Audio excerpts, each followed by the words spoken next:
একজন আমাকে অনেক কমেন্ট করেছে যে আপু বড় একটা পাঙ্গাস মাছ কিভাবে কাটতে হবে সেটার ভিডিও দিতে।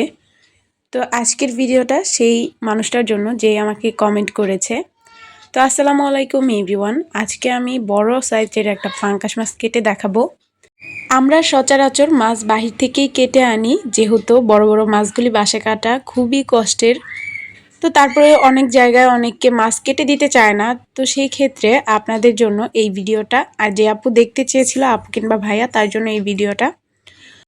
যাই হোক না কেন, এবার আমি মূল কাজে চলে আসছি। তো সবার প্রথমেই পাঙ্গাস মাছটাকে ভালো করে ধুয়ে নিচ্ছি। দেশ গ্রামে পাঙ্গাস মাছ ধোয় ডুমুর গাছের পাতা দিয়ে। ওই পাতাটা অনেক বেশি ধার হয়, ওইটা দিয়ে ডলে তারপর পাঙ্গাস মাছ, বোয়াল মাছ, তারপরে অনেক ধরনের যে মাছগুলি আছে যেগুলির উপরে একটু ময়লা থাকে বেশি, কালো কালো টাইপের, সেগুলিকে সে পাতা দিয়ে ডলে পরিষ্কার করে নেয়। যেহেতু আমরা ঢাকায় থাকি, আমাদের এখানে ওই গাছটা খুবই কম পাওয়া যায়। তার জন্য আমি প্লেট বাসন ধোয়ার জালি দিয়ে মাছটাকে পরিষ্কার করে নিচ্ছি। তো প্লেট বাসন ধোয়ার জালি দিয়ে ভালো করে ডলে এবার আমি মাছটাকে 2বারের মতন ধুয়ে নিলাম। এর আগের বার একটা পাঙ্গাস মাছের ভর্তার রেসিপি ছেড়েছিলাম, অনেকেই অনেক বেশি পছন্দ করেছেন। ওই রেসিপিটাতে আমার অনেক বেশি ভিউয়ার্সও হয়েছে। তো তাদেরকে আমি জানাচ্ছি অনেক অনেক ধন্যবাদ। অনেকেই অনেক ভালো ভালো কমেন্ট করেছেন।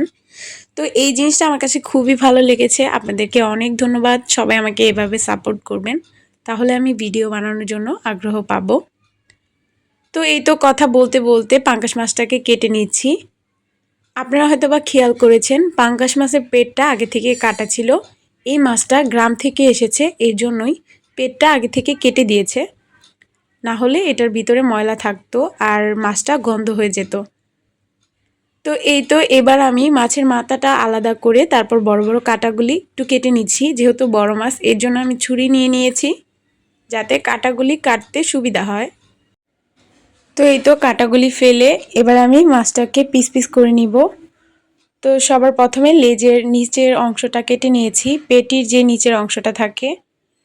তো যারা কিনা একদমই নতুন, তাদের জন্য একটা টিপস, আপনাদের যে বুড়ো আঙ্গুলটা আছে সেটার মাপে মাছের সাইজগুলি করে নেবেন। মাছের যে পিসগুলি আছে সেই অনুসারে করে নেবেন।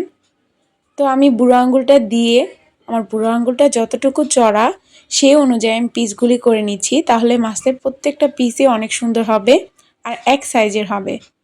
তো এরকমভাবে মাছ কাটলে মাছের পিসগুলিও দেখতে সুন্দর লাগে। তো লেজের সাইডটা কাটা শেষ, এবার আমি মাঝখানের অংশটা কেটে নিব। তো মাঝখানের অংশটাকে আমি 2 ভাগে ভাগ করব।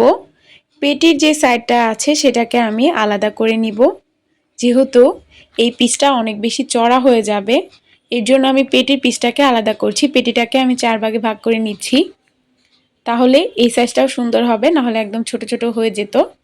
এর জন্য পেটিটাকে 4 ভাগে ভাগ করেছি। এবার আমি এখানেও সুন্দরভাবে পিস করে নিব। তো এটা হচ্ছে মাঝখানের অংশ। তো এই মাছটা কাটতে গিয়ে আমার অনেক বেশি কষ্ট হয়ে গিয়েছে, যেহেতু বড় মাছ আর মাছের হাড়টা অনেক শক্ত ছিল, এর জন্যই কাটাগুলি অনেক বেশি শক্ত ছিল। তো এই মাছটা কাটার পর আমার হাত যে কয় দিক দিয়ে কেটেছে আমি নিজেও জানতাম না। তো তারপর আমি খেতে গিয়ে দেখি আমার হাতের অবস্থা 12টা বেজে গিয়েছে। আসলে ভিডিওতে দেখলে সব কিছু বোঝা যায় না, বাস্তব জিনিসটা খুবই কঠিন। যে কোনো কাজ হোক, যে কোনো বিষয় হোক, বাস্তবে মোকাবেলা করা অনেক বেশি কঠিন। তো যাই হোক, সহজভাবে করে নিলে সব কাজই সহজ মনে হয়। তো এবার আমি মাথাটাকে কেটে নিচ্ছি। এই মাথাটাকে কাটতে যেয়ে মনে হচ্ছিল আমার মাথাটাই আমি কেটে ফেলি, কারণ এত বেশি শক্ত ছিল, আমি যে কিভাবে কেটেছি আমি নিজেও জানি না।